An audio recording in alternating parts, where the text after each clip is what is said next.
I'm Ryan Grimm, Washington Bureau Chief with the Huffington Post, reporting here for the Young Turks outside the Capitol, where we just had a historic development.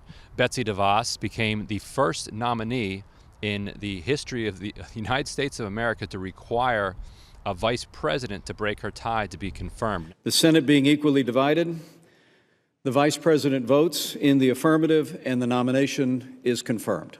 She's the education secretary just as much as if she had won by a unanimous vote, but she is also, historically speaking, the only education secretary in history to get no votes from the opposing party. Education for decades has been somewhat of a bipartisan affair, and it's extraordinarily rare to have 48 Democrats join with 2 Republicans to line up to give 50 votes against, but there were 50 votes in favor. Mike Pence cast the deciding vote. I'm here to take some of your questions. Maggie McCormick would like to know why the senators who received funding from the DeVos family didn't recuse themselves. Well, if senators had to recuse themselves on every issue in which they had been given money by somebody vested in it, the whole thing would grind to a halt, which maybe would be for the better. But that's, you know, the system is greased with money, and so this is one of the most extreme and obscene examples that the Senate has ever seen. An actual billionaire whose family has given hundreds of millions to the party being put in the cabinet. Usually these types of figures are on the sidelines funding other people to do the jobs rather than doing the actual job themselves. The only analogy might be Penny Pritzker, who Obama put in the Commerce Department. But the Commerce Department is kind of a separate thing that's kind of for those kinds of people. It's very rare for that to creep outside of the Commerce Department.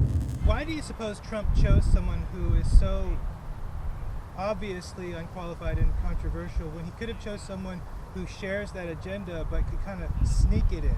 My assumption, and I don't have any reporting around this, is that Trump doesn't care about this issue.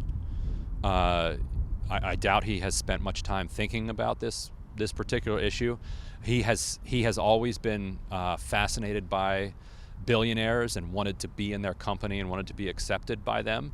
And to have somebody who is a billionaire and who is the brother of Eric Prince, who was very close to Donald Trump, in your cabinet, I think is something that he looked forward to. And frankly, that might be the answer right there. It might be just that he likes Eric Prince. He thinks Eric Prince is a tough guy, G.I. Joe figure, and wanted his sister in his cabinet. Like, I wouldn't look for an explanation for Trump's behavior a lot beyond that. We have questions. Is there a silver lining here? Or what can we hope for at this point? There absolutely is a silver lining for anybody who opposed her, and it's this: she doesn't have much power in the position that she's now in. If she wants to enact her quote unquote school choice agenda, she's going to need to get 60 votes in the Senate in order to get something through, and that's also going to get through the House of Representatives. So not only is it going to be very difficult to find 8 Democrats to go along with it, it's going to be difficult to find the time in the political capital when the Trump administration is flailing around and investing itself in its Muslim ban. It's tied up in a tax reform fight that the wheels are already starting to come off of. They haven't even gotten to the infrastructure plan that they've claimed that they're going to do. Then there's the whole question of building the wall. What are they going to do around immigration policy? And so the most precious thing in the United States Senate and in Congress itself is time. And so you wind up kind of running out of time to get that through. And if that doesn't get through, then Betsy DeVos is basically just a bureaucrat who's required to oversee the laws that are already in place that instruct the education department. So anybody who is opposed to Betsy DeVos, should vigilantly watch the United States Senate and watch the progress of any legislation that would empower her to do the things that she wants to do, because without that, she just sits there. Ken Johnson would like to know if you could give some detail about what the DeVos family did to public education in Michigan.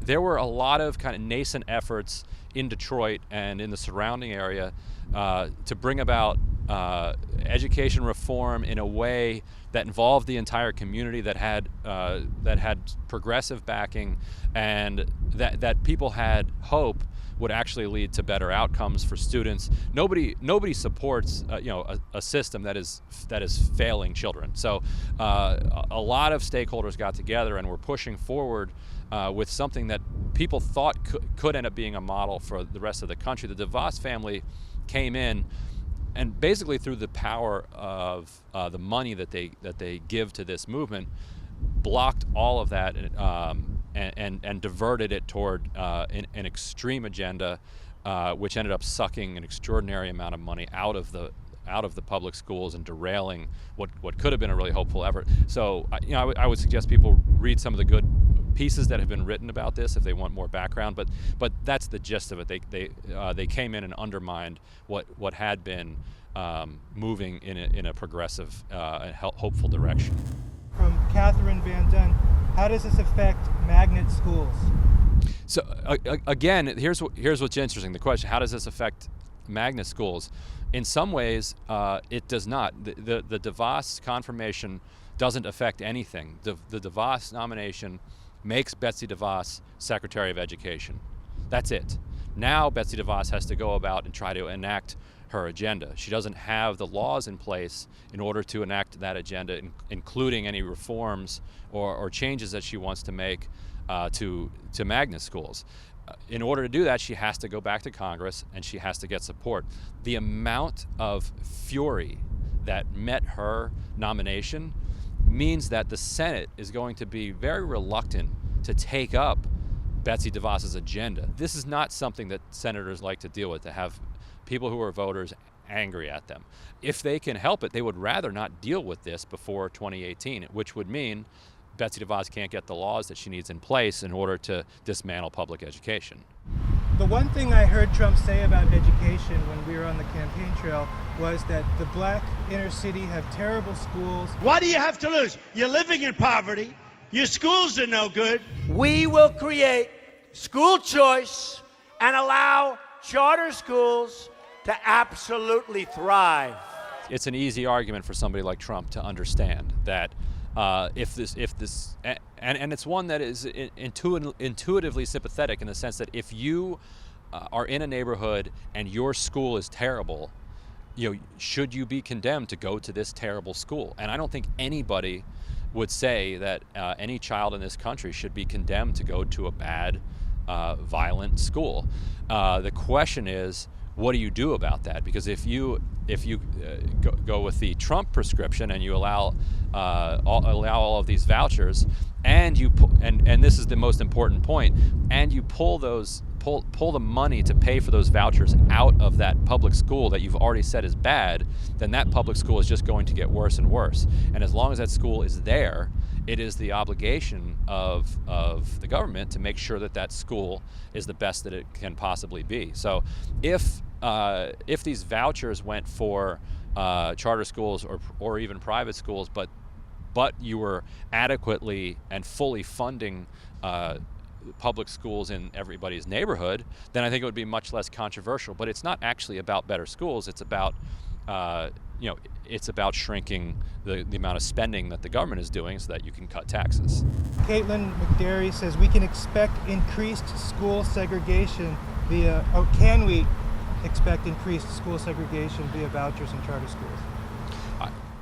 If you could, so I wouldn't expect anything because, like I said earlier, it takes an act of Congress to allow Betsy DeVos to enact her agenda. But let's say you could enact the agenda that she wanted to, I think you would certainly see more of a stratification and a segregation by class. And because of the way that our class structure is set up, that would mean that you would have more racial segregation in the U.S. too. So, if there were white kids with money or a two-parent household who could manage to kind of get themselves into a charter school, or if you had black kids in those same schools who had more money or had a two-parent household, they have an advantage over the single-parent households, and so you wind up having both a class and a race segregation going on. and which then has the effect of making the neighborhood school that, that much worse when it comes to test results and that sort of thing. So it becomes a kind of death spiral.